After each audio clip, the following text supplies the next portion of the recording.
नमस्कार विद्यार्थी मित्रांनो, सर्वात प्रथम तुमचं प्रगती क्लासेसच्या यूट्यूब चॅनेलवरती सर्वांचं स्वागत. सर्व पालक, प्रगती क्लासेसचे सर्व विद्यार्थी, गुरुप्रसाद क्लासेसचे सर्व विद्यार्थी, सर्वांना माझा नमस्कार. आज आपण नागरिकशास्त्राचं 4था लेसन पाहणार आहोत. पहिले 3 लेसन आपण पाहिलेले आहेत. त्या 3 लेसनमध्ये वेगवेगळे विषय अगदी व्यवस्थित हाताळलेले आहेत. तर बाळांनो, हे विषय असे आहेत की याचे सर्व वाचन करणं फार महत्त्वाचं असतं. याचं वाचन झालं पाहिजे, 1दा 2दा 3दा 4दा. ते वाचन जर व्यवस्थित झालं ना तर मग काही अडचण नसते. आणि आता अलीकडे मोठे प्रश्न काही फारसे विचारले जात नाही. छोटे छोटे प्रश्न विचारले जातात. छोट्या छोट्या प्रश्नाची छोटे छोटे उत्तर असतात, ज्याला आपण कृती असं म्हणतो. छोट्या छोट्या कृती विचारल्या जातात. मोठे प्रश्न फार कमी असतात. त्यामुळे काही घाबरायचं नाही. नीट अभ्यास करायचा, वाचन करायचं. काही अडचण आली तर शिक्षकांना विचारायचं. आणि हे नागरिकशास्त्र आहे ना, ते नागरिकशास्त्र आपण रोजच्या व्यवहारामध्ये आपणाला घडोघडी ते दिसत असतं, ते पाहायलाही शिकायचं. समाजामध्ये ते पाहायला शिकायचं. सुरक्षा यंत्रणा पाठीमागच्या लेसनमध्ये आपण पाहिल्या. या प्रकरणात आपण संयुक्त राष्ट्रे शिकणार आहोत. या लेसनचं नावच आहे संयुक्त राष्ट्रे. आंतरराष्ट्रीय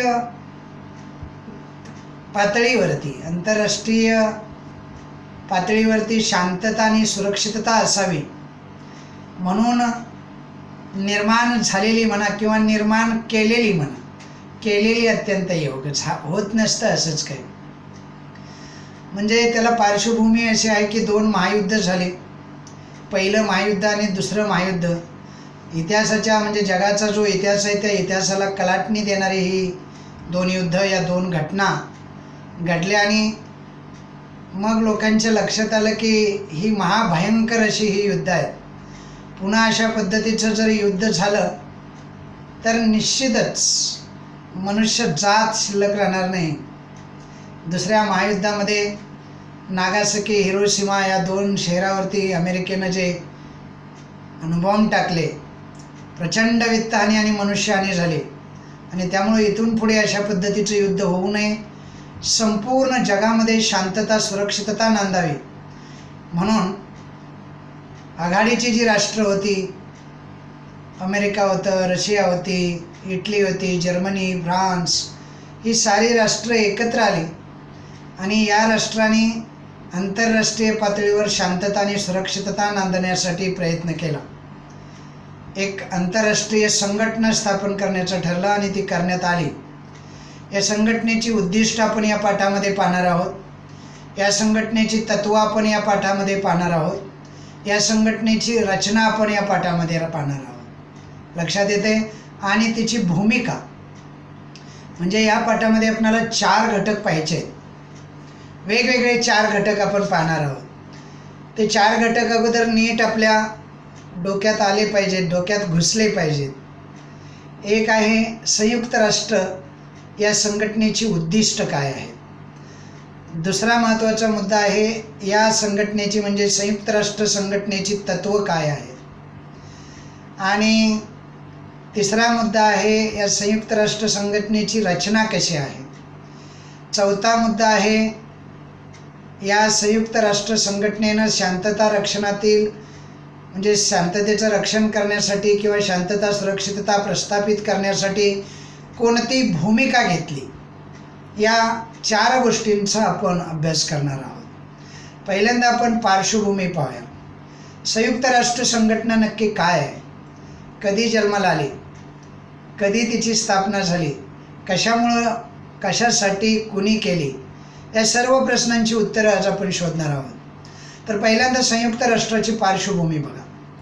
20व्या शतकाच्या सुरुवातीला, 20व्या शतकाचं ही सुरुवात होती. त्या सुरुवातीच्या काळामध्ये म्हणजे पहिल्या 50 वर्षाच्या आत,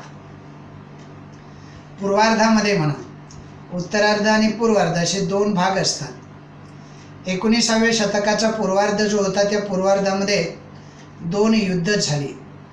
एक युद्ध पहिलं महायुद्ध म्हणून ओळखलं जातं ते झालं 1918 ते 1914 ते 1918. दुसरं महायुद्ध झालं 1939 ते 1945. अशी 2 महायुद्ध झाली आणि या महायुद्धामुळे प्रचंड प्रमाणात, फार मोठ्या प्रमाणात जीवित आणि वित्तहानी झाली. म्हणजे सारे देश आर्थिकदृष्ट्या असे डबघायला आले, आर्थिकदृष्ट्या कोलमडले आणि मनुष्यहानीही झाली. जीवितहानी म्हणजे मनुष्यहानी. त्यामुळं जगानं त्या दोन्ही युद्धाचे परिणाम फार जवळून पाहिले. आणि म्हणून काही देशाचे जे प्रमुख विचारवंत, थिंक टँक्स म्हणतात ज्याला, त्यांनी जागतिक शांतता प्रस्थापित करण्यासाठी एक यंत्रणा निर्माण केली पाहिजे असा विचार पुढे मांडला, सर्व जगापुढे मांडला. जी आघाडीची राष्ट्र होती त्यांनी हा विचार मांडला की अशा पद्धतीची महासंहारक अशी ही युद्ध पुन्हा होऊ नये, यासाठी संपूर्ण जगभरामध्ये शांतता प्रस्थापित केली पाहिजे आणि त्यासाठी एखादी यंत्रणा निर्माण केली पाहिजे. या जाणीवेतून पहिल्या महायुद्धानंतर राष्ट्रसंघ आणि दुसऱ्या महायुद्धानंतर संयुक्त राष्ट्रे, म्हणजे पहिलं महायुद्ध झालं तेव्हा राष्ट्रसंघ स्थापन झाला. दुसरं महायुद्ध झाल्यानंतर संयुक्त राष्ट्र या आंतरराष्ट्रीय संघटनेची स्थापना करण्यात आली. कळतंय तुम्हाला? कारण कळालं का आंतरराष्ट्रीय संघटनेची स्थापना करणं गरजेचं किंवा जरुरीचं वाटलं? त्याचं कारण आहे 2 महायुद्ध. एक महायुद्ध झालं पहिलं 14 ते 18ला, तेव्हा असाच विचार पुढे आला आणि त्यातून राष्ट्रसंघ नावाची एक संघटना उभी राहिली. आणि दुसरं महायुद्ध 45ला संपल्यानंतर संयुक्त राष्ट्र नावाची एक जागतिक संघटना, आंतरराष्ट्रीय ही संघटना स्थापन करण्यात आली. आता पहिल्या महायुद्धानंतर स्थापन झालेलं जे राष्ट्रसंघ नावाची जी संघटना होती, त्या संघटनेला फारसं यश आलं नाही, हे आपण पाहिलेलं आहे. का आलं नाही त्याची कारणंही पाहिलेली आहेत आपण. पण दुसऱ्या महायुद्धानंतर अणुबॉम्बचा वापर झाल्यानंतर, म्हणजे अमेरिकेनं जपानच्या नागासाकी आणि हिरोशिमा या 2 शहरावरती 9 आणि 6 ऑगस्ट 1945ला अणुबॉम्ब टाकला. आता हा अणुबॉम्ब टाकल्यानंतर किंवा हा अणुबॉम्ब वापर झाल्यानंतर अणुबॉम्बचा अशा प्रकारची विनाशकारी युद्ध पुन्हा होऊ नये. जर ती झालं, तिसरं महायुद्ध झालं ना, तर मनुष्य जात अस्तित्वात राहणार नाही या पृथ्वीतलावरती. अशा पद्धतीचा विनाशकारी युद्ध थांबली पाहिजे आणि ही सर्वच राष्ट्रांची सामूहिक जबाबदारी आहे, अशा पद्धतीचा एक विचार पुढे आला. हे 1-2चं काम नाही. एका राष्ट्रानं ठरवलं युद्ध नको म्हणून युद्ध थांबणार नव्हतं. म्हणून साऱ्या राष्ट्रांनी एकत्रित येऊन एखादी अशी संघटना किंवा एखादं असं व्यासपीठ तयार करणं गरजेचं होतं, जे व्यासपीठ, जी संघटना या विचाराचा पुरस्कार करेल आणि तो विचार पुढे घेऊन जाईल. तो विचार होता मानवतेचा, तो विचार होता जगाच्या कल्याणाचा. म्हणजे अशा पद्धतीचं संहारक असं युद्ध पुन्हा होऊ नये ही सर्वांची भावना होती, ती पुढे आली. ही जी जाणीव होती, युद्ध होऊ नये आणि विनाश होऊ नये, मनुष्याचा, माणसांचा विनाश होऊ नये, अर्थहानी किंवा वित्तहानी, जीवितहानी होऊ नये, अशी जाणीव सर्व राष्ट्रामध्ये निर्माण करण्यासाठी संयुक्त राष्ट्र या नावाची एक आंतरराष्ट्रीय संघटना स्थापन झाली.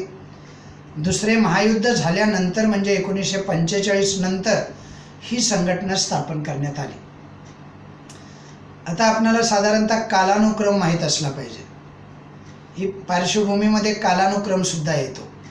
थोडक्यात मी तुम्हाला आता पार्श्वभूमी सांगितलेली आहे. 2 युद्धाचा हा परिणाम होता. 2 युद्ध झाली आणि प्रचंड वित्तहानी झाली, प्रचंड जीवितहानी झाली, म्हणजे मनुष्यहानी झाली. आणि या दोन्ही हानीतून पुन्हा अशा पद्धतीची हानी होऊ नये, हे आपल्याला परवडणार नाही. अशी सहारक युद्ध पुन्हा होऊ नयेत म्हणून या 2 संघटना स्थापन झाल्या. एक होती राष्ट्रसंघ आणि दुसरी होती संयुक्त राष्ट्रे. राष्ट्रसंघ नावाची संघटना ही 18 नंतर तयार झाली, म्हणजे स्थापन झाली, म्हणजे पहिल्या महायुद्धानंतर झाली, पण तिला फारसं यश आलं नाही. आणि दुसरी जी संघटना स्थापन झाली ती संयुक्त राष्ट्र संघटना होती, संयुक्त राष्ट्रे म्हणतात. आता ही जी संघटना आहे ती 1945 नंतर, म्हणजे दुसरं महायुद्ध संपल्यानंतर म्हणजे स्थापन करण्यात आली. अशी ही जी संघटना आहे त्याचा कालक्रम आपल्याला पाहायचा आहे. म्हणजे दुसऱ्या महायुद्धाच्या दरम्यान 14 ऑगस्ट 1941 रोजी इंग्लंडचे पंतप्रधान त्यावेळेचे, त्यांचं नाव होतं विन्स्टन चर्चिल. लक्षात राहील नाव. साधारणतः 41चा कालावधी होता. 41च्या कालावधीमध्ये विन्स्टन चर्चिल हे इंग्लंडचे पंतप्रधान म्हणजे प्रधानमंत्री होते आणि त्याच काळामध्ये अमेरिकेचे राष्ट्राध्यक्ष होते फ्रँकलिन डी रूझवेल्ट. ही नावं जरा लक्षात ठेवायची. विन्स्टन चर्चिल आणि अमेरिकेचे राष्ट्राध्यक्ष होते फ्रँकलिन डी रूझवेल्ट. यांच्यामध्ये अटलांटिक करार झाला. अटलांटिक करार जो होता, या करारानुसार म्हणजे या करारामध्ये काय होतं तर युद्ध संपल्यानंतर एक कायमस्वरूपी व्यवस्थित एक व्यवस्था निर्माण करायची, जी व्यवस्था जगभरामध्ये शांतता आणि सुरक्षितता प्रस्थापित करेल अशी एक कायमस्वरूपी यंत्रणा आपण निर्माण केली पाहिजे, असा निर्णय या 2 राष्ट्राच्या प्रमुखांनी अटलांटिक करार म्हणून, याला अटलांटिक करार असं म्हणतात, हा कुणामध्ये झाला? इंग्लंडचे प्रधानमंत्री विन्स्टन चर्चिल आणि अमेरिकेचे राष्ट्राध्यक्ष त्या काळचे डी रूझवेल्ट किंवा फ्रँकलिन डी रूझवेल्ट, ही नावं लक्षात ठेवायची. यांच्यामध्ये एक करार झाला. हा 41चा कालावधी होता. या कालावधीमध्ये हा करार झाला आणि त्या करारामध्ये असं ठरलं की एक अशी जगामध्ये शांतता आणि सुरक्षितता प्रस्थापित करण्यासाठी एक यंत्रणा निर्माण करायची. एक अशी यंत्रणा जी शांतता निर्माण करण्यासाठी कार्य करेल, जगभरामध्ये शांतता राखेल, सुरक्षितता राखेल. या निर्णयावरती 1944 आणि 45मध्ये झालेल्या दोस्त राष्ट्रांच्या परिषदेमध्ये विस्तृत अशी चर्चा करण्यात आली आणि त्यानुसार आंतरराष्ट्रीय संघटना स्थापन करण्याचा मसुदा तयार केला गेला. ही गोष्ट 45च्या अगोदरची आहे. मसुदा तयार केला तो 1944 आणि 45 साली. करार झाला तो 1941. सालं जरा पाठ केली पाहिजेत, लक्षात ठेवली पाहिजेत. सालं जर आली ना इतिहासामध्ये, साल लक्षात राहिलं ना, कोणत्या साली कोणती घटना घडली असं लक्षात राहिलं की अजून कॉन्फिडन्स वाढत जातो, इतिहास शिकायला मजा येते. तर 1941 साली अटलांटिक असा हा करार झाला दोघांमध्ये, विन्स्टन चर्चिल आणि फ्रँकलिन डी रूझवेल्ट यांच्यामध्ये, म्हणजे अमेरिका आणि ब्रिटनमध्ये. आणि त्यानुसार असं ठरलं की कायमस्वरूपी संघटना स्थापन करायची. तिचा मसुदा तयार केला गेला 1944 आणि 45मध्ये. अमेरिकेमध्ये सॅन फ्रान्सिस्को येथे 1945मध्ये 50 राष्ट्रांच्या प्रतिनिधींची सविस्तर चर्चा झाली. चर्चा घडवून आणण्यासाठी एक सभा बोलवली, एक मीटिंग बोलवली. त्यामध्ये 50 राष्ट्रांनी भाग घेतला. या 50 राष्ट्राचे प्रतिनिधी त्यामध्ये आले आणि त्यांनी चर्चा करून संयुक्त राष्ट्र या संघटनेची सनद तयार केली. सनद म्हणजे नियमावली असं म्हणा, समजलं? तर या सनदेवर स्वाक्षऱ्या होऊन युद्ध संपताच म्हणजे 24 ऑक्टोबर 1945 रोजी, ही तारीख लक्षात ठेवायची, 24 ऑक्टोबर 1945 रोजी संयुक्त राष्ट्र या संघटनेची स्थापना झाली.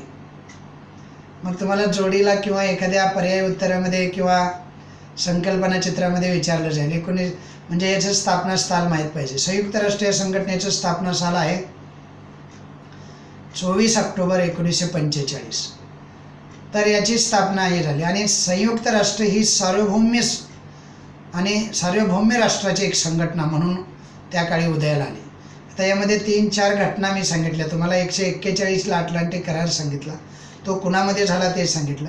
1944 ते 45 दोस्त राष्ट्र होते, त्यांनी चर्चा करून एक संयुक्त राष्ट्र नावाची एक संघटना तयार करायचं ठरलं आणि त्याचा मसुदा तयार केला. नंतर अमेरिकेतील सॅन फ्रान्सिस्को येथे 1945मध्ये 50 राष्ट्राचे प्रमुख एकत्र आले आणि त्यांनी चर्चा करून एक सनद तयार केली आणि त्या सनदेचाच परिणाम असा होता की 24 ऑक्टोबर 1945मध्ये संयुक्त राष्ट्र संघटना स्थापन झाली. म्हणजे संयुक्त राष्ट्र ही संघटना स्थापन झाली. संयुक्त राष्ट्र ही सार्वभौम्य अशा राष्ट्रांची संघटना होती. युद्धकाळामध्ये झालेल्या परिषदा ज्या होत्या त्या परिषदामध्ये भारत सहभागी होता असा प्रश्न तुम्हाला जर कोणी विचारला किंवा पडला तर या परिषदेमध्ये भारत हा सहभागी होता. संयुक्त राष्ट्र दिन म्हणून कोणता दिवस साजरा केला जातो तर संयुक्त राष्ट्र दिन हा 24 ऑक्टोबर हा दिवस संयुक्त राष्ट्र दिन म्हणून साजरा केला जातो. असे काही छोटे मोठे प्रश्न विचारले किंवा अटलांटिक करार कुठे झाला, कुणामध्ये झाला किंवा सनद कशी तयार झाली, त्यामध्ये किती राष्ट्रांनी भाग घेतला, असे छोटे मोठे प्रश्न या आर्टिकलवरती विचारतात, ते आपल्याला माहीत असले पाहिजे. आता आपण दुसऱ्या मुद्द्याकडे वळणार आहोत. पहिले 2 मुद्दे आपण पाहिले, ते एकच मुद्दा होता, तो पार्श्वभूमीमध्ये आपण कालानुक्रमसुद्धा पाहिला. संयुक्त राष्ट्र संघटनेची स्थापना का झाली आणि कधी झाली, पाहिले एकत्रच तो मुद्दा. दुसरा मुद्दा आहे संयुक्त राष्ट्र संघ स्थापन झाल्यानंतर त्यांची उद्दिष्ट कोणती होती. काही उद्दिष्ट आपल्याला 2-4 उद्दिष्ट पाठ करून ठेवता आली पाहिजे. म्हणजे संयुक्त राष्ट्र संघटना जगातील सर्वात मोठी आंतरराष्ट्रीय संघटना आहे. आजही आहे, त्या काळीही होती.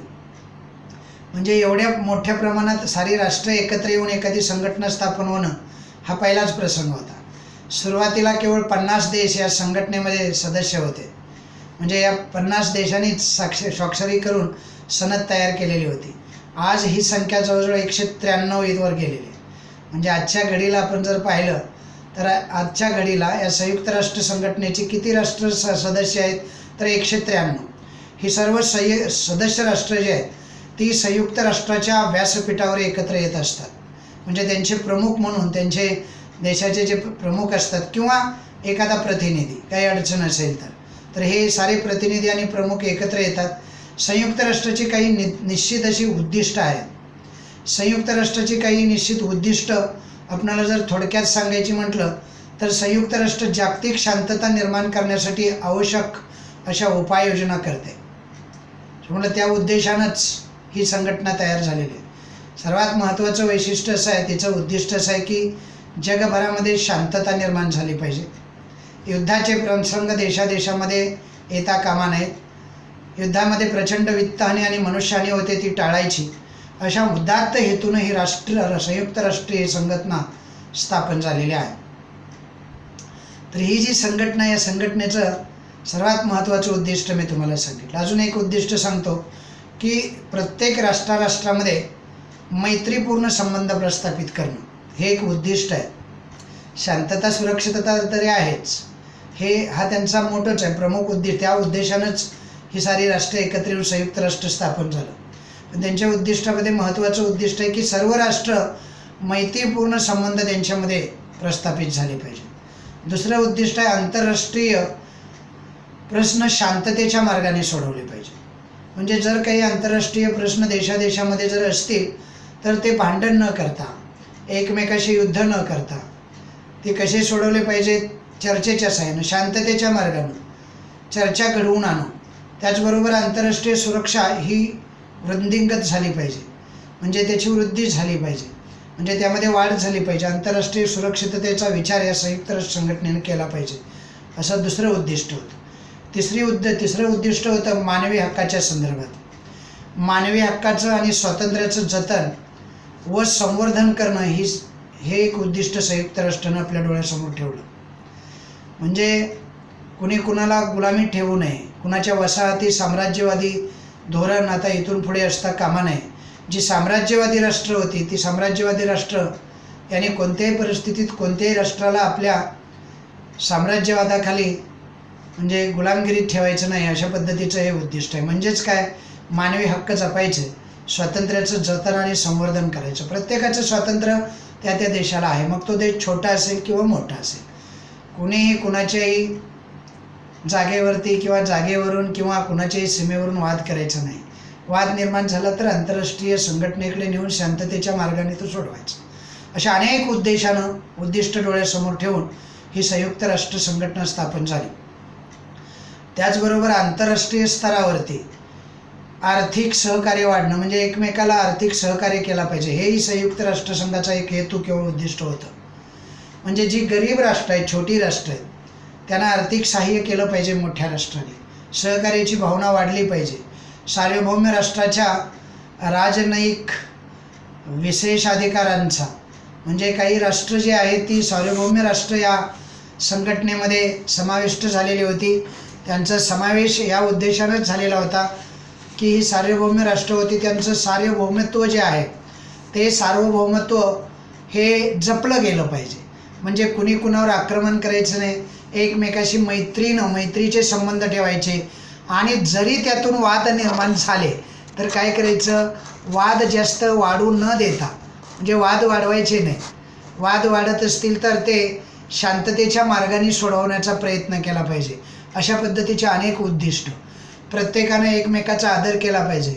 एका देशानं दुसऱ्या देशावर आक्रमण न करणे, आंतरराष्ट्रीय कायद्याचं आणि कराराचं पालन करणं सर्व सभासद राष्ट्राचं एक कर्तव्य म्हणून या उद्दिष्टांचा सुद्धा त्यामध्ये समावेश करण्यात आला. शिवाय संयुक्त राष्ट्र ही एक सौम्यभौम्य राष्ट्राने एकत्र येऊन तयार केलेली संघटना आहे. या संघटनेबद्दल आपल्याला तंतोतंत इत्थंभूत माहिती असणं गरजेचं आहे. म्हणजे सर्व राष्ट्र जी होती ती सार्वभौम्य म्हणजे स्वतःचं स्वतंत्र अबाधित ठेवणारी, कुणाच्याही स्वातंत्र्यावरती गदा न आणणारी, थोडक्यात लोकशाहीला मानणारी असं म्हणा. त्यामुळे साहजिकच ती काही तत्वावर आणि नियमावर आधारलेली आहे. ती तत्त्व थोडक्यात आपण पाहणार आहोत. त्याची उद्दिष्ट तुमच्या लक्षात आली का? ती पाठ करून ठेवायची. आता आपण संयुक्त राष्ट्र संघाची तत्त्व पाहणार आहोत. मी महत्त्वाची 3 तत्त्व सांगतो तुम्हाला, मग आपण रचना पाहणार.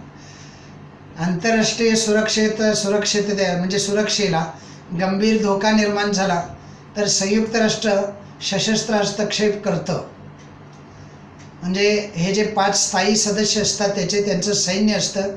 ते सैन्य एखाद्या राष्ट्रावरती सशस्त्र असा हल्ला किंवा त्यांच्यामध्ये हस्तक्षेप